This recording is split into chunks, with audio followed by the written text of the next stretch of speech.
Hi, this is Brett. Thanks for joining us. We're visiting the Central Ohio Area Agency on Aging's office for a collaborative program between the Looking Forward Our Way podcast and the COAAA podcast program titled Pretend I Know Nothing About. I know, Brett. And we've had fun on the COAAA podcast. You've been working with them on it. Yeah. So this is our first collaborative effort. Yeah. So that's all good. This is an opportunity to talk about the leaders in the senior services arena. First, let me introduce my guest co-host, Grant Ames, who is the Government and Community Relations Manager for the Central Ohio Area Agency on Aging. Grant, thank you so much for being with us today as our co-host. Tell the audience a little bit about yourself, COAAA, and the Advisory Council. Thanks, Carol. Thanks for having me. I always like listening to your podcast. It gives me insight into all things aging, and I'm really excited to be able to highlight the work that we do at COAAA a little bit more for your listeners. So thanks for having me. Again, thank you. My name's Grant Ames. I'm the Government and Community Relations Manager here at COAAA. I've been here for roughly 2 years. I'm coming up on the 2-year mark in the next few weeks, so that's pretty exciting. The Central Ohio Area Agency on Aging is the federally mandated regional leader on aging. We are responsible for distributing federal government funds and state funds. We're responsible for monitoring providers, and then we provide case management to roughly 13,000 individuals that are MyCare or in passport programs across the Central Ohio region. So we we say that we plan, fund, and deliver services to older adults and their caregivers in the region. So today we have wonderful guests from our COAAA Advisory Council as part of the Older Americans Act, and I feel like we would do this even whether it was a requirement or not, because the value of hearing from community members is so vital to the work and so important. But the Central Ohio Area Agency on Aging has an advisory council made up of roughly 40 members. It's about 4 members from each of our 8 county regional partners. So most of the group is made up of leaders from service organizations, residents, and older adults from the region that are appointed at large, or providers at the local level that are providing those direct services. So really great to have that insight. Our group meets monthly, about 8 times a year. And we take off the hottest months and the coldest months of the year, but it's really just a great space for us to collaborate around issues impacting older adults, whether that's housing, transportation, or other needs that come to light that we need to address together. So I'm really excited to have Melissa Owens here from the Licking County Aging Partners, as well as Anna Tobin from Meals on Wheels, Older Adults Alternatives from Fairfield County. Great. I got it all in there. It is. It's a big name. Big name. It's okay. I work for the Central Ohio Area Agency on Aging, so I understand. But really excited to have them here. They're 2 of our great partners in this work, and just really, I see them as mentors for me as I'm doing this work. So I'm really excited to have them here to learn from them. Anna, you want to kick us off? Sure. Well, thank you so much for the opportunity to be here today and share information with your audience. I am very grateful and blessed to be a part of the Central Ohio Area Office on Aging Advisory Council. You've asked me to give you a little bit of information about myself. I've been in the social service industry for about 18 years now. I've been the executive director for a couple of large nonprofits, national nonprofits, I should say. But the past 10 years I've spent in the older adult arena, which has been awesome. I am a graduate of the Ohio University and the past president of the Ohio Association of Senior Centers and current president of the Central Ohio Area Office on Aging's Advisory Council. And I say that because it's all like gathering information over the years that really helps build your toolbox so that you can better serve in your community. And so it's been a real blessing. I am the executive director of the Senior Hub. It is the local Meals on Wheels provider. We are also known as that big name you gave earlier, the Meals on Wheels Older Adult Alternatives of Fairfield County. That's a huge mouthful. But we're charged with improving the quality of life for seniors in Fairfield County, as well as creating this whole countywide system of services and collaborating with others to make sure that our seniors are served, helping to improve their health, their connection, and independent living. So our services include nutrition services as being the Meals on Wheels delivery, but a whole menu of 20 additional services, all designed with seniors in mind. Anna, we were really lucky to have visited your new site, which is actually not new now, a couple of years ago, when you had just first moved in. It's a wonderful location for the programs. And two, for the audience that doesn't know Central Ohio well, Fairfield County is southeast of Columbus, and Lancaster is a very large city in the state of Ohio. And so you've got a lot of folks out there depending on you. Absolutely. We touch every inch of our county, Lancaster being the county seat. Right. We service close to 3,000 individuals each year through our services. But Fairfield County is a great community. Lots of volunteers step forward to help. We know it takes all of us working together to make sure our seniors are cared for. Good. Thank you. And Melissa, tell us about you. Yes, thank you for having me today. Similar to what Anna does, I'm the executive director for Licking County Aging Partners. So we provide the 60 plus services to residents of Licking County. We do Meals on Wheels, congregate meals, homemaking, personal care, transportation. We have vision services. We're a senior center. So we are very similar to Anna's organization. And I'm relatively new to the aging world, been in it a little bit longer maybe than Grant, but I'm coming up on 4 years in the aging world. Come from a nonprofit background, went to Ohio Northern University wanting to do business and have stumbled into the aging world and absolutely love it. There's a lot of opportunity and a lot of fun. And I'm excited to be here today and share some stories and insights into what we do. Wonderful. Thank you so much to both of you. And Melissa, you are Licking County may be a little smaller than Fairfield, but you have intel coming into your back door. So it's going to be a busy, busy place for you too. It is a busy place, and it's a large county demographically, 700 square miles. So when she talks about touching every inch of the county, we do also, but that puts a lot of miles on the vehicle. Right. So Right. So I'm a member of the advisory council, an at-large member, and after I've been there, this is my second year, I witnessed a lot of important work being accomplished. And that's why I sort of pushed and wanted to have this podcast to talk about how members of the community don't just serve just their little community, but are really looking at this bigger 8-county region and integrating services across. Anna, you've been on the council as a representative for Fairfield County's largest service provider. Why do you feel your role as a council member is so important? And can you provide some examples on how your work on the council provides support to you, your agency, and your county? Sure. Thank you. As a council member, we're really given that platform to come together and network with other organizations, but also to bring the needs of the individuals living in our community to the forefront, to the council. We are offered the opportunity to work with the advisory council in participating in planning sessions. And again, that's your voice, your local voice at the table, helping to support, the Department of Aging puts out their state plan on aging, and they're, putting out mandates that they'd like to see happen. Well, that can't happen unless you've got boots on the ground. And so organizations like Melissa's and all our other providers, we come together and we talk about what's the plan look like, how do we best serve. We support the initiatives and the objectives of the council and put together our plan. And then we help enforce that plan or, roll that plan out on the local level. The advisory council also provides opportunity for learning about issues that's in the senior world. And I think, as a newer person, you said, it's hard to keep up with all the acronyms and all the things it's an alphabet soup in those meetings. Yes. Yeah, but it comes to the forefront and you learn about it. And then you share with your colleagues and you talk and discuss about situations and challenges and that kind of thing. So that's been a great opportunity. The council provides support to our agencies.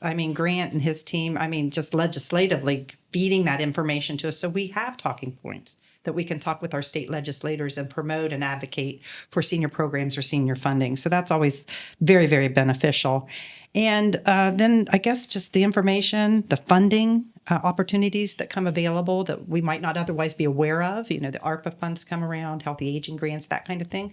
We might not have heard about that until we get to the council meetings and we hear Grant rolling that out or other agencies talking about it. So information, networking, being a part of that process and bringing the needs of local communities to the forefront, I think is the biggest benefit for us. Wonderful. Thank you. Melissa, can you think of any examples? Just that we take the information, as Anna said, that we learn here and we take it back to our counties, right? So I have learned that there's quite a few people in our county who don't understand how the process works. So I found that I've come here and I learn and I'm educated and then take it back. Like, did you know this is how the process works? And this is the federal mandate and it comes down to the states and it gets distributed to the, to the different AAAs, and it all works together. But definitely I think our county legislators, even elected officials, people don't understand what kind of a system it is. And so we are able to use that to our advantage to educate people and show how the resources we have locally aid the resources we have at a state level and federally, and they all work together to serve 60 plus individuals. So it has been a great opportunity to just learn from others,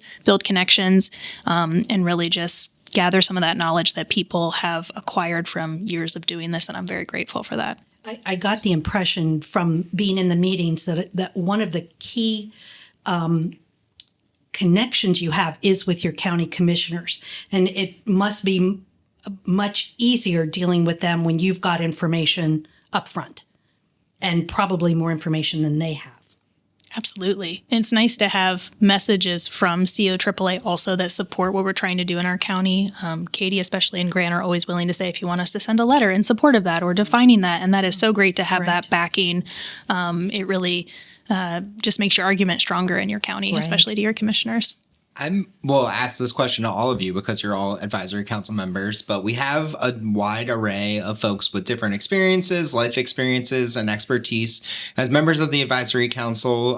Just curious how you think these conversations, this connection to one another helps us kind of better define what's going on in our communities, as well as what the needs are of the folks that we serve. Well, I think definitely, like you're saying, coming together and hearing the voices of all the different agencies that sit around the advisory council table is very interesting. So whether you're a small agency or a larger agency, I think it's so interesting that certain issues rise to the top. Transportation, housing instability, food insecurity, those type of things rise to the top in almost every organization. So again, sitting around that table, you can look and see like people who are comparable to you, what works for them, what doesn't work for them, and you can take information back to your communities. I think just like Melissa pointed out, even talking about the process, the structure, the funding streams, having those conversations on a community level helps your local commissioners understand this is what's happening in the senior world. This is funding that's available in the senior world and how we can work together with our community, whether it's levy-funded support, services or other funding streams within the community to help serve our seniors. Yeah. I want to add that it's, I love when I have I don't love when I have problems, but when I have a problem and I've defined it before I spend time trying to solve it, bringing it to the advisory council first, typically someone else is experiencing the same problem and they've already started working on solutions. So especially when you work for a nonprofit organization, you don't have a lot of time and resources are limited. So when you already have a group of people that you can kind of ask first if they've encountered something similar and if they have any solutions, is just a really great place to start. But also they're able to kind of help you build the narrative around the problem and explore other resources so that you can better help the individuals that you're serving in your community. So it's just an entire resource network to help you identify the problem, put data behind maybe how many other people are experiencing the issue, and then really put some information and resources behind getting to the root of the issue and serving our clients better. This kind of goes right to my next question. And can you think of any issues that were affecting older citizens in your particular communities that you have been able to advocate or help or inform them because of the information that you're receiving through the council? Well, I think one of the biggest things just most recently was the distribution of the healthy aging grants for our local communities. That was additional money, I don't want to say this wrong, through the state budget that came to local communities, ARPA monies that were needed to be spent. So as Melissa knows, money's always tight in a nonprofit. So, you've got your food money, you've got money allocated to different programs and resources. But one of the things that maybe we didn't have enough funding for was housing stability. And that's helping people pay their rent, their utilities, their mortgage. The new tax levels. New taxes. Yeah, we even helped with that. So that was huge. And being able to have those resources available, our seniors face so many challenges, and Medicare isn't always kind. Prescription costs are high. And again, just inflation. People are struggling out there. And when we're capturing income at $800 a month, that's not going real far for paying up for a lot of things. So the Healthy Aging Grants really significantly impacted older adults in our community to help pay down those expenses. And then there was digital literacy money that was available. That was another huge pocket of money that normally you don't have a lot of funds, discretionary funds to throw around at a program like that. We were able to establish a computer lab. We were able to establish access to tablets for seniors. And now we're able to, through volunteers coming in to help us, provide digital classes, computer classes, so our seniors can access healthcare portals, their online banking, so they can order groceries online if they want to. It just really opens up a whole new world for our seniors when they develop that digital literacy. So those were the most recent, opportunities that we were able to connect with that really made a significant difference for Fairfield County. Wonderful. Melissa, any? I think just with touching on the digital literacy, that I'm pretty passionate about tech and age tech, as the new term is coined. But there's so many opportunities to teach older adults technology, and there's just a lot of misconceptions surrounding, they'll never be able to learn. They will, and they have to. I mean, that's going to provide them a better life. And so us being given an opportunity to try something I think those Healthy Aging Grants, that's what they allowed us to do, was spend some money on digital literacy. It allowed us to try some different things. How do people respond to tablets? Do they need a computer lab where they can come learn in person? It kind of gave us the opportunity to try out some things so that we can help people long term. But I think technology is going to be a big issue we continue to see. And I'll say just something else that we always receive a lot of help through COAAA with, especially in Grant's position, is just updates on legislation and things that are happening within other departments. We get a lot of with the Ohio Department of Aging, but it's been very helpful for me to learn about what benefits are stopping with other departments and how's that affecting what we're going to see. We're kind of gaining knowledge of different things that are happening in the state of Ohio and how it's going to affect our clients, so we can kind of get ahead of some of the problems, especially with things that have been happening in the last couple of years, funding that we've had but is now stopping. It's allowing us to maybe try to fill the gaps before we have that sudden void of services for clients. So It's very helpful. Good. Thank you. Thank you both.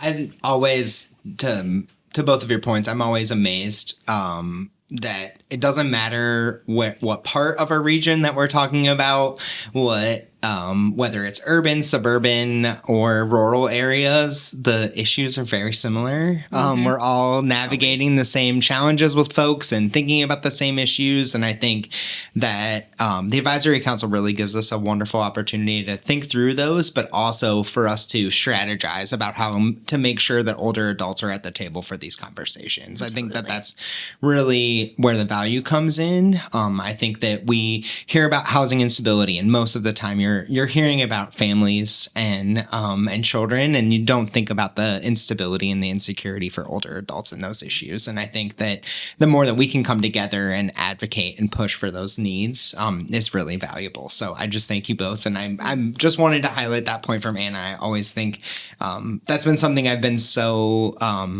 not necessarily amazed by. I knew that was going to be consistent across the board, but I think that the fact that we're all thinking about it and all addressing it in our own ways and together has really been great. Yeah. I'll ask a little bit about the planning process. So Advisory Council is involved in our area plan. We do that every 5 years as a region, thinking about the issues, as I was saying, that impact older adults, but also just getting some demographic information. How many folks are acting as caregivers? How many folks out there are providing kinship care to their grandchildren? Or a big focus that we'll have in the next round will be around LGBTQ plus older adults and their specific needs. Just curious about how you both feel about that planning process. Is there, do you think there's a value? Does COAAA come to you enough around that process? Do you think that you could provide more insight, or just kind of what has been your thoughts about that thus far? Well, the regulations are a lot. I mean, I think there's definitely been a lot of education and communication from COAAA on what that process looks like, and it's great to be part of the planning process. Doesn't mean it always makes it easy. Fun is definitely not a word I would use with it. I was new to this world, so like I said, learning all the different codes that I had to learn. That was kind of, first going to aging.ohio.gov and seeing all the different rules and even trying to figure out where to start is very overwhelming. And I see the purpose in all of them, but it can be very overwhelming. So during that time of COVID, when some of the restrictions were loosened, that's the world I came into. So now having some of them tightened back up, but also being able to have that conversation of, hey, this flexibility allowed us to adapt quickly and allocate these dollars over here or do something differently. It's nice to be part of that conversation to make those changes in those rules and regulations. So it's nice to be part of the planning process. I would say that doesn't always make it easier. Sometimes I wish I could disagree with the amounts of money and stuff and such that are given out to different areas, but it's definitely given me more knowledge on how the aging demographic is increasing in different counties and what that looks like in Central Ohio. It's mind-blowing. I mean, it really is.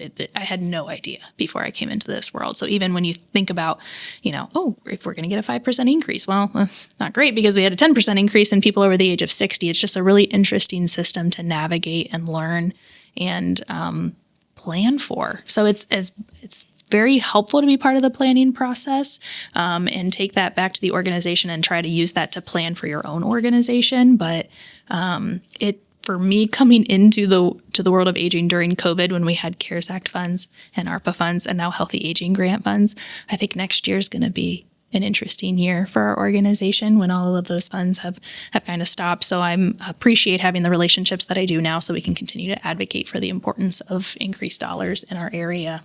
So I am a big planning geek. I'm going to tell you that right up front. So what I love about the whole planning process is we've got the Ohio Department of Aging that comes up with this big, hey, this is what we got to do to make Ohio the best place to age, right? Each of the PSAs take their piece. Here locally, this is what we're going to do. And I love being at the table because at that level, we're looking at COAAA for guidance. What is it that we're working on? Because we're working from the ground up, right? Here's the directive. Hey, I'm just going to throw out some stuff, okay? So don't hold me to, we're going to work on caregiver. We want to make sure our caregivers are supported so that they can be successful at keeping people at home. We want to make sure people are able to get to their medical appointments. I'm making up stuff now. Grant's looking at me like, that's not in our plan. No. That's not in our plan. It is. Okay. But again, we're saying, how are we going to affect this? How are we going to do this? So we take your plan and we go back locally and we say, okay, this is what Ohio Department of Aging wants to see, and this is how COAAA says we're going to get there. What are we going to do locally to support their plan? So we're all supporting. It's like a big tree that just grows because we want to make sure our seniors are cared for, and we want to make sure that they get the quality services that they so deserve. And so I find planning awesome. We do our 5-year strategic plan shortly after the COAAA's come out, and I'm able to take that to our planning committee, to our board of directors and say, look, this is where we need to go. And this is how we're going to get there and do our part to make sure that we're completing not only your plan, but also help support the Ohio Department of Aging's plan. Great. One of the things that when I was the director of a nonprofit that I loved is those opportunities for collaboration and being in groups that the advisory council does for us, that we learn more about other programs.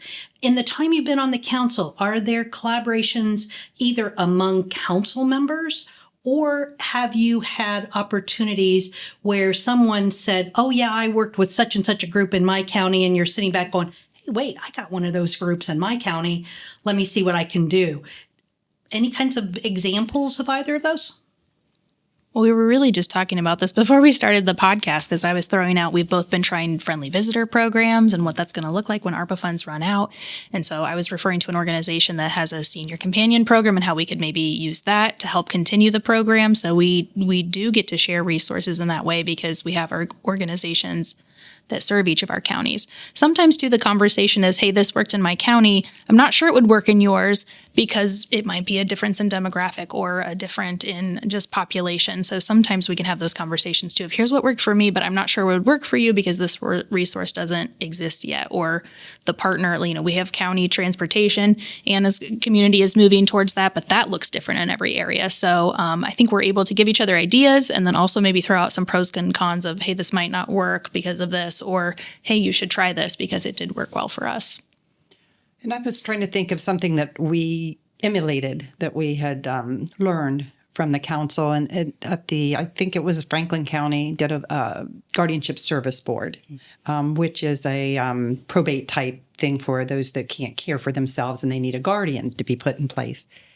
Locally, our Fairfield County developed a guardianship board. And I know that some of that model was the same model as Franklin County was using, but we were able to come to the council and say, we're going to try to emulate this in our community.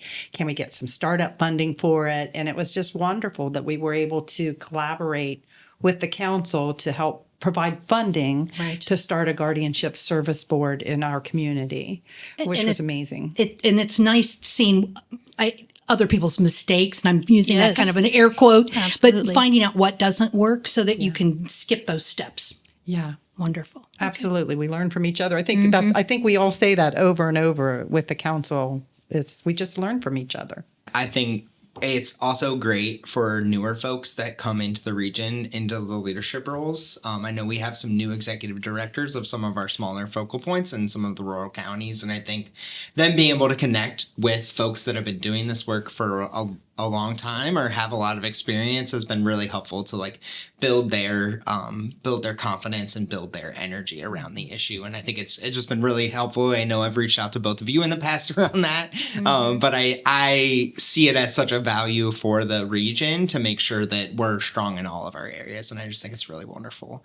I know that we're getting close on time, so I'll ask one final question. So our goal of this podcast is to demonstrate how local seniors can be brought to the forefront and agencies providing senior services have greater understanding to their needs. Thank you for sharing your experiences with senior services. I'd like to ask if you have any words of wisdom before we end the podcast today. I would say get involved with your advisory council if you're interested in aging issues. If there's opportunity to be at the table, if you're an older adult, I think that you're welcome to apply for a seat. Is that correct? As an at-large member? Yeah. I don't want to. I'm looking at Grant. No, I am accepting applications. Awesome. We always are open to folks that want to put their name in the hat for sure. All right. My second word of wisdom would be to reach out to your local focal point office on aging, like Melissa's group or the Senior Hub. There's so much out there. There's so many services available that are for older adults and they don't know they're available. So I'm just saying, if you're finding challenges as you're aging, reach out to your local office on aging. They offer so much more than just meals. And then I'd be amiss if I didn't mention volunteering. Volunteering for your local offices on aging, your focal point agencies, they need the help to care for the older folks. As Melissa pointed out, they're coming on strong as those baby boomers are coming on. We're all seeing our numbers just skyrocket. And so it takes many hands. And we're just always looking for volunteers, whether it's filing paperwork or it's delivering meals or being a friendly visitor or doing chore assistance. There's so many ways you can get involved. So I would encourage you to get involved. Good point. Thank you. That is, I would just echo that too, that there's something that everyone can do. And I think always spreading that anti-ageism message too of, it's a wonderful thing that we're all getting older, but think about it, plan for it so that you don't find yourself in a situation that you feel you have no control over, and then do that for someone else, lend that aid and ask how you can assist and get involved is the best way to have your voice heard. Get involved. Well, many thanks to our guest co-host, Grant Ames, Government and Community Relations Manager, Central Ohio Area Agency on Aging, as well as our two expert guests, Anna Tobin, Executive Director, Meals on Wheels Older Adult Alternatives of Fairfield County, and Melissa Owens, Executive Director of Licking County Aging Partners, for joining us today. Listeners, thank you for joining us. You'll find the contact information and resources we discussed in the podcast show notes and on our website at lookingforwardourway.com. And we are looking forward to hearing your feedback on this or any of our other podcast episodes.